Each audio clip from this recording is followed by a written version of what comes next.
Isso mesmo, esse é o título, De Pescador e de Louco. Esse é o livro de contos e histórias de pescadores aqui de Cachoeira do Sul e principalmente de amantes da pesca aqui do nosso município. Ao fundo, o Rio Jacuí, o grande protagonista e talvez aquele que fomentou as ideias para esse livro do Dr. Mário Botti, que está ao meu lado aqui para falar um pouco sobre esse livro lançado recentemente. Doutor, explica um pouco da ideia de escrever essas histórias de experiências em pescas, amizade e, claro, muito conto. Tem mentira, não tem? Como fica a situação desse livro? Boa tarde. Boa tarde a todos. Eu fico muito contente de estar aqui na beira do Jacuí, que eu digo que eu conheço por dentro e por fora, porque eu já naufraguei 2 vezes aqui dentro, tá? Nos tempos de remador. E o Rio Jacuí é uma maravilha para a nossa cidade, né? Especialmente para os amantes da pesca, porque a pesca te traz muito mais que peixe. Se a pessoa quiser comer peixe, eu recomendo que vá na peixaria, que compre, mas a pesca te traz amizades, te traz histórias, te traz concentração plena. Tem aquele conceito atual de mindfulness, a atenção plena que te tira de todos os problemas. Isso a gente consegue estando na beira do rio, procurando, concentrado, pensando só naquilo que pode acontecer. E sempre, já que a gente está lidando com fatores de seres vivos, que a gente não tem ação sobre o comportamento deles, acontecem coisas meio inusitadas. Né? Já de cara, eu faço uma citação da Bíblia. Né? Eu sempre digo que eu sugiro para os meus amigos, antes de sair para pescar, que leiam o Evangelho de São Marcos, onde diz que São Pedro se preparou para pescar e os amigos disseram, então nós vamos junto. Então já tinha bicão naquela época, e eles passaram a noite pescando e não pegaram nada. Que é normal, né? É normal. Então, assim, de 1970 anos atrás, ou 2000 e quase 2000 anos atrás, já se saía e voltava sem peixe, né? Claro, eles eram profissionais, mas o que a gente busca é muito mais do que o peixe, sobram histórias. Eu sempre fui meio contador de histórias. Eu tenho outros livros publicados, um de histórias de médicos e pacientes, que se chamou de médico e de louco, 3 pontinhos, né? O ditado é de médico e de louco, todo mundo tem um pouco. Aí quando eu contei histórias de viagem no meu outro livro, que era de turista e de louco, todo mundo tem um pouco, e aí eu resolvi batizar esse aqui de pescador e de louco. Pegando muito a capa aqui do livro, que é uma caricatura muito bem desenhada, uma criatividade muito grande, Dr. Mário, o pescador, de uma certa forma, ele tem aquela fama de ser mentiroso. O pescador que frequenta, que pratica, sempre tem aquela dúvida, principalmente de pessoas que não estão nesse meio.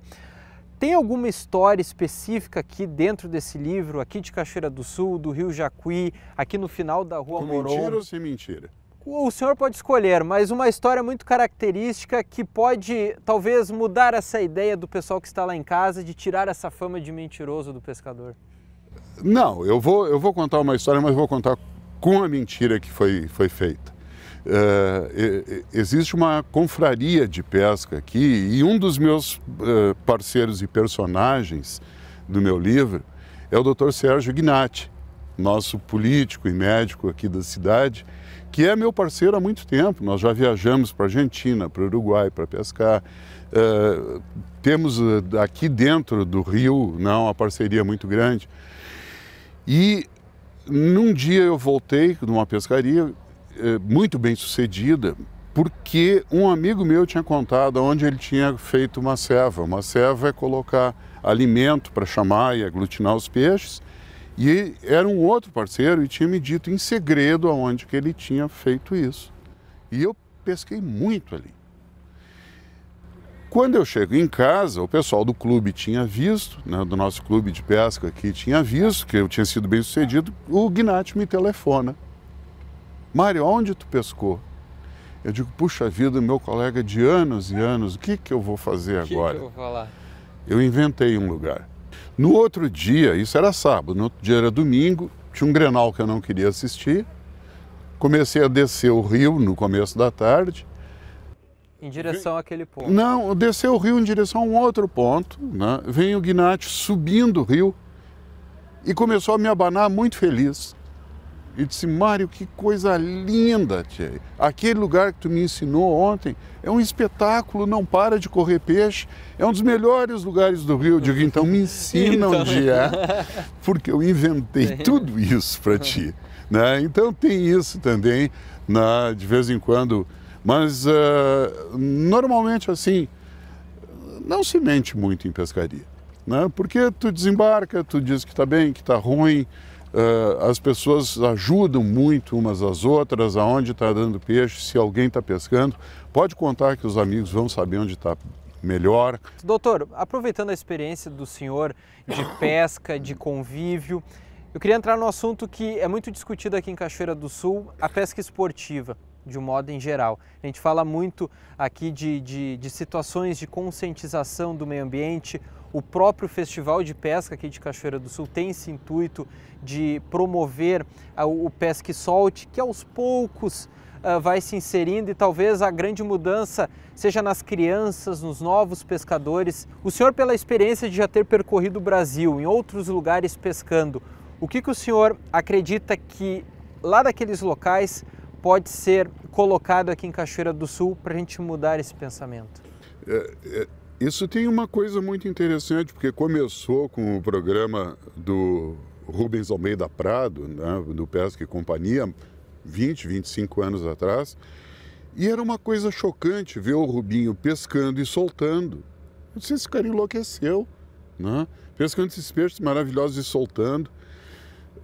Numa das minhas pescarias para a Amazônia, minha mãe perguntou: vocês quando vão lá, pesca de verdade ou pesca daquele jeito da televisão? Quer dizer, a pescaria, inclusive eu me lembro assim de quando eu era criança na praia, os meus amigos pescadores profissionais, meninos que viviam da pesca, eles não diziam pesquei tantos peixes, eu matei tantos peixes. E se tu olhares hoje aqueles cercos de tainha que eles fazem lá em Santa Catarina, nós matamos 3.000 tainhas, não é pescamos. Para que matar o peixe? É como eu disse, nós não somos profissionais, né? Nós pescamos como hobby, como diversão. Não tem mal nenhum em comer o peixe que a gente pesca, mas se tu pescares 20 piavas, é um contrassenso tu matar 20 piavas. Tu não vai conseguir comer e os teus amigos podem distribuir, vai sobrar peixe morto. A consciência está aumentando muito, muito. As pousadas de pesca hoje em dia têm limites ou até de os peixes não só soltar os pequenos, mas soltar os grandes. Não vejo absolutamente mal nenhum em que a pessoa pegue o seu ensopado de pintado, que pegue a sua piava para assar, mas com a consciência de que aquilo ali que ele está fazendo vai refletir adiante. Isso especialmente se reflete no dourado. O dourado merece cota zero por 4, 5, 6 anos e vai repovoar brevemente, porque isso repovoa muito rápido a beleza que é o nosso Rio Jacuí. Tá certo, doutor Mário. Então fica aqui o registro do livro de Pescador e de Louco, disponível no Viveiro Cultural aqui de Cachoeira do Sul. Um pouco das histórias que o Rio Jacuí proporciona nessa relação de natureza e ser humano e, claro, boas histórias para dar risadas lendo a obra e tudo que foi escrito pelo doutor Mário Botti. Tá certo? Volto com você, Daniel, ao estúdio.